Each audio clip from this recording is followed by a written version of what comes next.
We'd like to talk with you about. He was the target of federal agents for years. I am Phil Kaiser. St. Louis attorney Phil Kaiser operated what the IRS called a sham tax plan involving millions of dollars and dozens of clients. I'm familiar with it, but I have no comment about it. Can we talk with you about it? No. Last year, the IRS called Kaiser's scheme one of its dirty dozen tax scams. Federal prosecutors say Kaiser's alleged illegal tax shelters cost the government millions of dollars in unpaid taxes. You may speak with my attorney if you like, but I'm not going to speak with you. You are an attorney.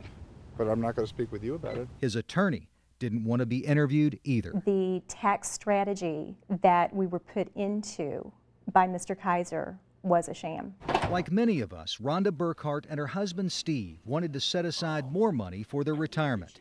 In 2004, Kaiser convinced them to set up a private IRA corporation, or PIRAC, that would transfer business assets and income away from their company and put it into a tax-free account, potentially creating more than $40,000 a year of tax-free income that could be invested and withdrawn tax-free as well. We felt like we were asking the right questions.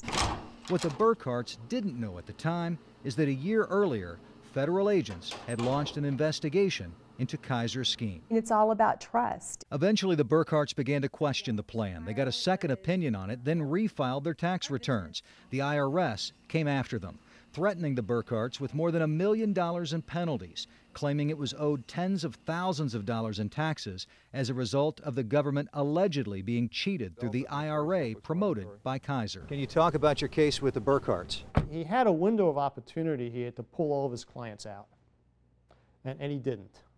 He told them to keep going. Stuart Berkowitz, the Burkharts' attorney, filed a malpractice suit against Kaiser, winning $165,000 in damages last August. Kaiser appealed, then settled the case a week after we caught up with him in the parking lot. As part of that case, a federal judge ordered Kaiser to stop creating and promoting similar tax schemes, eliminating what appeared to be an extremely lucrative part of Kaiser's legal practice. What are you prohibited from doing? Court order speaks for itself. I think it's very self-explanatory. The Burkharts' attorney, Stuart Berkowitz, says Kaiser received hundreds of thousands of dollars in fees for setting up tax shelters that the IRS considered illegal. But Kaiser is still in good standing with the Missouri Bar Association.